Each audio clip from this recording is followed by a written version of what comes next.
अस्मत्गुरुसमारम्भां यतिशेखरमध्यमां लक्ष्मीवल्लभपर्यन्तां वन्दे गुरुपरम्पराम् ஆழ்வார்கள் வாழி அருளிச் செயல் வாழி தாழ்வாதுமில் குறவர்தாம் வாழி ஏழ்வாறுமுய்ய அவர்களுரைத்தவைகள்தாம் வாழி செய்யமறை தன்னுடனே சேர்ந்து அகலகில்லே நிறையுமென் அலர்மேல் மங்கை உரை மார்பா நிகரில் புகழாய் உலகம் உன்னுடையாய் என்னையாழ்வானே நிகரில் அமரர் முனிக்கணங்கள் விரும்பும் திருவேங்கடத்தானே புகழொன்னில்லாவடியேன் உன்னடிக்கீழமர்ந்து புகுந்தேனே அகில புவன ஜன்மஸ்தேம பங்காதிலீலே வினத விவிதபூத உராத ரக்ஷை கதீக்ஷே ஸ்ருதிசரசி விதீப்தே பிரம்மணி ஸ்ரீனிவாசே பவது மம பரஸ்மின் ஷேமுழி பக்திரூபா. श्रीमान् वेंकटनाथार्य कवितार्किक केसरी वेदांताचार्यवर्यो मे सन्निधत्तां सदा हृदि. ஸ்ரீரங்கநாதனுடைய பாதுகைகளை குறித்து ஓரிரவிலே 1000 ஸ்லோகங்களை அருளி செய்தார் வேதாந்த தேசிகன். ஒவ்வொரு ஸ்லோகத்திலேயும் பாதுகையினுடைய பெருமை பல்வேறு வகைகளிலே எடுத்துரைக்கப்படுகிறது. அதிலும் முக்கியமாக இப்பொழுது அதிகார பரிகிரக பத்ததி என்ற 6வது பத்ததி, அதாவது ராமபிரான் பாதுகைகளை பரதாழ்வானுக்கு கொடுக்க, பரதாழ்வான் அந்த பாதுகையை அயோத்தியா சாம்ராஜ்யத்தினுடைய சிம்மாசனத்திலே பட்டாபிஷேகம் செய்து வைத்த பொழுது அந்த சிம்மாசனத்திலே பாதுகை வீற்றிருக்கிற காலத்திலே நடைபெற்ற விஷயங்களை எல்லாம் இங்கே அந்த நுட்பங்களை எல்லாம் விளக்கி அருளுகிறார் வேதாந்த தேசிகன். அதிலே இப்பொழுது 167வது ஸ்லோகம். இந்த ஸ்லோகத்தில் என்ன தெரிவிக்கிறார்? பாதுகை நிலையாக சிம்மாசனத்திலே எழுந்தருளியிருந்தது. அதனால தேவதைகள் எல்லாம் தங்கள் இஷ்டப்படி சஞ்சரிக்க முடிந்தது என்கிறார்.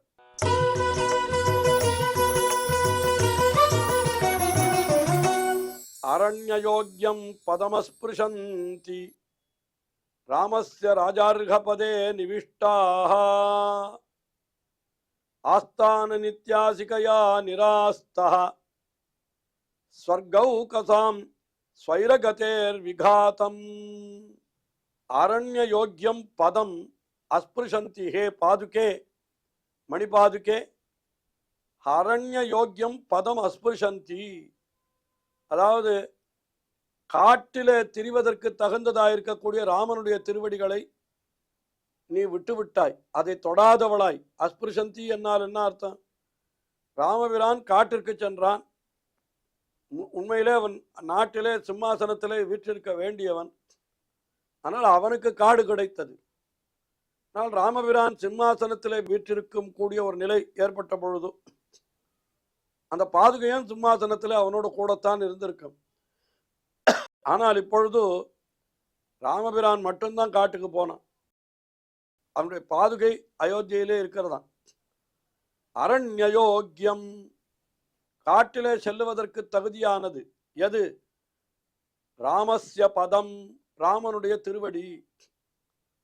ஆக காட்டிலே செல்லுகின்ற ராமனுடைய திருவடியை அஸ்பிருஷந்தி, தொடாதவளாய்கொண்டு நீ என்ன செய்தாய்? ராஜார்ஹம், ராமஸ்ய ராஜார்ஹபதே நிவிஷ்டாः. ராஜார்ஹபதே ராமஸ்ய பதே நிவிஷ்டா. அரசர்களுக்கெல்லாம் உரியதான ராமஸ்ய பதே, ராமனுக்கும் உரியதான அதில் கொண்டு போய் உன்னை பிரதிஷ்டை செய்து விட்டார்கள். அப்படி நீ எழுந்தருளி இருக்கிற பொழுது என்ன ஆயிற்று என்று பார்த்தால், அப்பொழுது என்ன ஆச்சு? அந்த ஆஸ்தான நித்யாசிகையாக நீ எப்படி இருந்தாய் என்னால், ஆஸ்தானத்திலே அந்த ராஜசபையிலே நீ நித்யாசிகையா என்னால் என்ன, ஓரிடத்திலும் திரியா சஞ்சரிக்காமல் நிலையாய் ஒரே இடத்திலே இருக்கிறவளாக நீ ஆகிவிட்டாய் பாதுகையே. அப்படி நிராஸ்தகா, நிராஸ்தகா என்னால் நீ ஒரு பெரிய காரியத்தை செய்து விட்டாய். என்ன காரியம் என்னால் அதை சொல்லுகிறார். ஸ்வர்கௌகசாம் ஸ்வைரகதேர் விகாதம் நிராஸ்தா. ஸ்வர்கௌகசாம் தேவலோகத்தில் இருக்கக்கூடிய தேவர்கள், அந்த தேவர்கள் எல்லாம் இஷ்டப்படி திரிய முடியாமல் ரொம்ப கஷ்டப்பட்டு கொண்டிருந்தார்கள். ஏனென்றால் ராவணன் முதலான ராட்சசர்கள் அவர்கள் அத்தனை பேரும் இவர்களை ஹிம்சித்து கொண்டிருக்கிறபடினாலே இவர்களுக்கு வெளியிலே செல்வதற்கு கூட முடியவில்லை. எல்லாரும் ஏதோ கட்டி போட்ட மாதிரி ஒரே இடத்துல பயந்து கொண்டு மறைந்து கொண்டு வாழ்ந்து கொண்டிருந்தார்களாம் தேவர்களெல்லாம். ஆனால் எப்பொழுது இந்த பாதுகையானது அயோத்தியா சாம்ராஜ்யத்தினுடைய சிம்மாசனத்தில் வீற்றிருக்க தொடங்கிவிட்டோ அப்பொழுது என்ன ஆகிவிட்டது, அப்படி அவர்கள் மறைந்து இருக்க வேண்டிய காரணத்தெல்லாம் அந்த தடைகளெல்லாம் இந்த பாதுகையினாலே நிராஸ்தகா தள்ளப்பட்டு விட்டது, அழிக்கப்பட்டு விட்டது, போக்கடிக்கப்பட்டு விட்டது அந்த தடைகள். அதனால தேவதைகள் எல்லாம் தங்கள் இஷ்டப்படி எங்கு வேண்டுமானாலும் சஞ்சாரம் செய்யலாம் என்கிற ஒரு சுவாதந்திரியத்தை, ஒரு சுதந்திரத்தன்மையை அவர்கள் அடைந்து விட்டார்கள். அதாவது எப்பொழுது நீ ராமபிரானுடைய திருவடிகளை விட்டு அயோத்தியைக்கு வந்து நீ பட்டாபிஷேகம் பண்ணி கொண்டாயோ அன்றிலிருந்து தேவர்களுக்கு இருந்த கட்டுப்பாடுகள் எல்லாம் நீங்கி அவர்கள் மிகவும் சுகமாக எல்லா இடத்திலும் தங்கள் இஷ்டப்படி சஞ்சரிக்க தொடங்கி விட்டார்கள் என்று சொல்றார். அதனால சொர்க்கவுகசாம் ஸ்வைரகதேஹே, சொர்க்கவுகசாம் தேவலோகத்திலே இருப்பவர்கள் அவர்களுடைய ஸ்வைரகதி என்னால்னா தங்கள் இஷ்டப்படி எங்கு வேண்டுமானாலும் போவது. அதற்கு ஒரு விகாத்தம், விகாத்தம் என்னால் அசுர ராட்சதர்களாலே ஏற்படுகிற தடை, அதெல்லாம் நிராஸ்தகா போக்கடிக்கப்பட்டு விட்டது. அதாவது என்ன அர்த்தம் சொல்றார், முதல்ல ராமபிரானுடைய திருவடிகளிலே பாதுகை இருக்கிற பொழுதோ ராமபிரான் இஷ்டப்படி எங்கெங்க சஞ்சரிக்கிறாரோ அங்கெல்லாம் பாதுகையும் சஞ்சரித்து கொண்டிருக்கும்.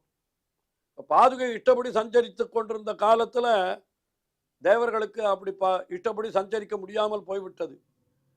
எப்பொழுது பாதுகை சஞ்சரிப்பதை விட்டுவிட்டு ஆஸ்தான நித்யாசிகையா என்று அந்த ஆஸ்தானத்தில் வந்து ஒரே இடத்துல அது நின்ற உடனே இப்பொழுது ஒரே இடத்துல இருந்த தேவர்கள் எல்லாம் எல்லா இடத்திலும் போக ஆரம்பித்தார்கள். ஆஹா, நீ எல்லா இடத்திலும் போன பொழுது தேவர்கள் ஒரே இடத்துல இருந்தார்கள். தேவர்கள் அதாவது நீ ஒரே இடத்துல இருக்க தொடங்கின உடனே தேவர்கள் எல்லா இடத்திற்கும் போனார்கள் என்பது போல இந்த விரோதாபாசமாக வைத்து மிக அழகாக இந்த ஸ்லோகத்திலே காட்டுகிறார். அதான் பாதுகை கடுத்த பிற்பாடு எல்லாருக்கும் அந்த பாதுகை பட்டாபிஷேகமான பிற்பாடு எல்லாருக்கும் இஷ்டப்படி இருக்கக்கூடிய ஒரு நிலை ஏற்பட்டது என்று அதை ஆழ்வாருக்கு வைத்து சொல்லுகிற பொழுது ஆழ்வார் அவதரித்த பிற்பாடு எல்லாரும் நல்ல வழியிலே செல்ல தொடங்கினார்கள். அதற்கு முன்னாலே எல்லாரும் இப்படி இந்த உலக வாழ்க்கையிலேயே கட்டுப்பட்டு கிடந்தார்கள். ஆனால் எப்பொழுது ஆழ்வார் அவதரித்து அற்புதமான பாசுரங்களை எல்லாம் நமக்கு கொடுத்தாரோ அது தொடங்கி எப்படிப்பட்ட பேர் கிடைத்ததுன்னா எல்லாரும் நல்வழியிலேயே சஞ்சரிக்க ஆரம்பித்தார்கள் என்று அந்த அர்த்தத்தை இந்த ஸ்லோகத்திலே நாம் கொள்ளலாம். அடுத்தபடியாக பாதுகா சாஸ்திரத்தினுடைய 168வது ஸ்லோகம். இந்த ஸ்லோகத்தில் என்ன தெரிவிக்கிறார் என்னால் இப்படிப்பட்ட பாதுகையானது அதாவது ரகுகுலத்தை சேர்ந்தவர்கள் வரிசையாக அந்த சிம்மாசனத்திலே அமர்ந்தார்கள். இப்பொழுது நடுவில் பாதுகை அமர்ந்திருக்கிறது. அது எப்படி அமரலாம்? ராஜாக்கள் அமரக்கூடிய ஆசனத்தில் பாதுகை அமரலாமா என்று ஒரு கேள்வி எழுகிறது அல்லவா? அதற்கு ஒரு விடை சாதிக்கிறார் இந்த 168வது ஸ்லோகத்தில்.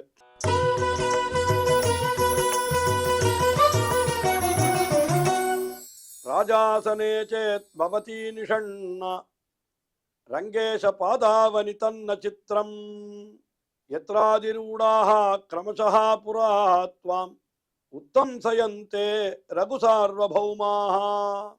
ஹே ரங்கேஷ பாதாவனி, ரங்கநாதனுடைய திருவடிகளை காப்பாற்றுகின்ற பாதுகையே என்று சொன்னார். இக்ஷ்வாகு வம்சத்தை சேர்ந்தவர்களெல்லாம் என்ன பண்ணுவா? ராஜாசனே சேத் பவதி நிஷண்ணா, பவதி ராஜாசனே நிஷண்ணா சேத், ராஜாசனத்தில் போய் நீ இருந்தாய் என்கிறது யாதொன்று உண்டு.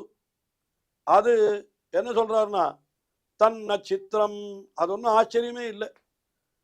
அதாவது பெரிய சிம்மாசனத்துல போய் ஒரு பாதுகையை எழுந்துள்ள பண்ணுவாளா அப்படின்னு எல்லாரும் ஆச்சரியப்படுவாளோ அப்படின்னா இல்லவே இல்லை. அந்த பாதுகை அதுல இருந்ததுல ஒரு ஆச்சரியம் இல்லைன்னு. என்ன காரணம் என்ன கேட்டா பாருங்கள், இதற்கு முன்னாலே இருந்த ராஜாக்கள், அதாவது ராமபிரானுடைய பகவானுடைய பாதுகையை எல்லா அரசர்களும் தங்களுடைய தலையிலே தாங்குகிறார்கள். எத்திர அதிரூடாக கிரமசா புராத்வாம் உத்தம் சயந்தே ரகு சார்வபௌமாக.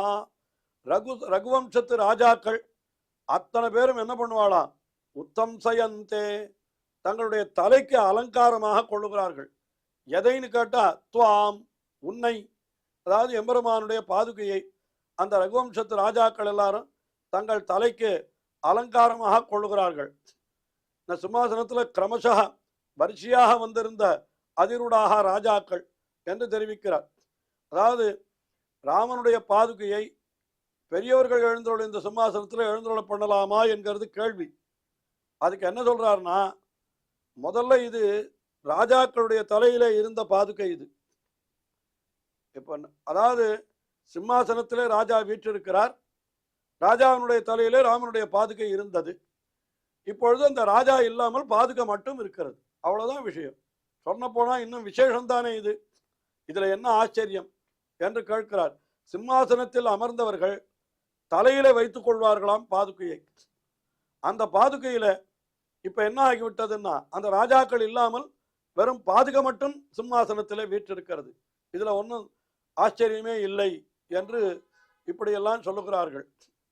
அதுக்கு மேலே இதை அப்படியே நம்மாழ்வாருக்கு நாம் பொருத்தி பார்க்கிற பொழுது, நம்மாழ்வார் எப்படிப்பட்டவர், எம்பெருமானுக்கு சமமாக ஆழ்வாரை சொல்லலாமா என்று கேள்வி எழுகிறது.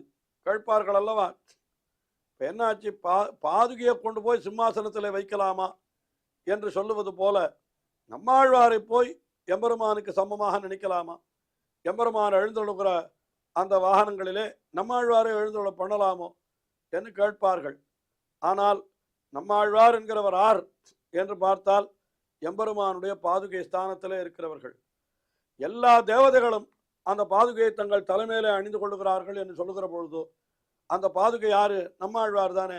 அப்போ அந்த நம்மாழ்வாரை அங்கே எழுந்துள்ள பண்ணினதுல என்ன தவறு? அதனால நம்மாழ்வார் எம்பெருமானுக்கு, எம்பெருமான் எழுந்துள்ள இருக்கிற ஸ்தானத்திலேயே நம்மாழ்வாரையும் எழுந்துள்ள பண்ணினாலும் அதிலேயும் ஒன்றும் தவறில்லை என்ற அந்த அர்த்தம். அதாவது அப்படி, அதனால்தான் மதுரகவி ஆழ்வார் போல்வார் என்ன பண்ணினார்கள், எங்களுக்கு எம்பெருமானை காட்டிலும் ஆழ்வாரே உயர்ந்தவர் என்று நாவினால் நவிற்று இன்பமெய்தினேன் மேவினேனவன் பொன்னடி மெய்மையே தேவுமற்றறியேன் குருகூர் நம்பி. குருகூர் தேவுமற்றறியேன் என்கிறார். தேவுமற்றறியேன் என்னன்னா, நம்மாழ்வாரை தவிர எனக்கு வேறு தெய்வமே கிடையாது என்றெல்லாம் சொல்லுகிறார். அதனால நம்மாழ்வாருக்கு சமமானவர்கள் வேறு யாரும் கிடையாது.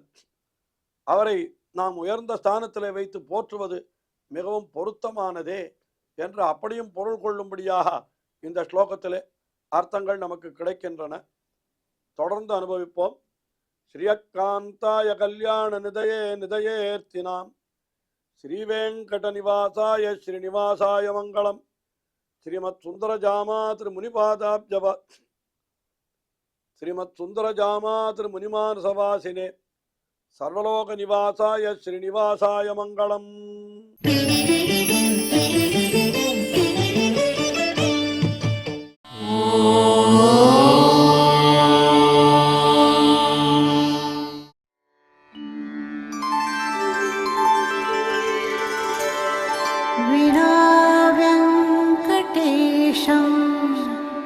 ननाथो ननाथः सदा वेङ्कटेशं स्मरामि स्मरामि. हरे वेङ्कटेश प्रसीद प्रसीद.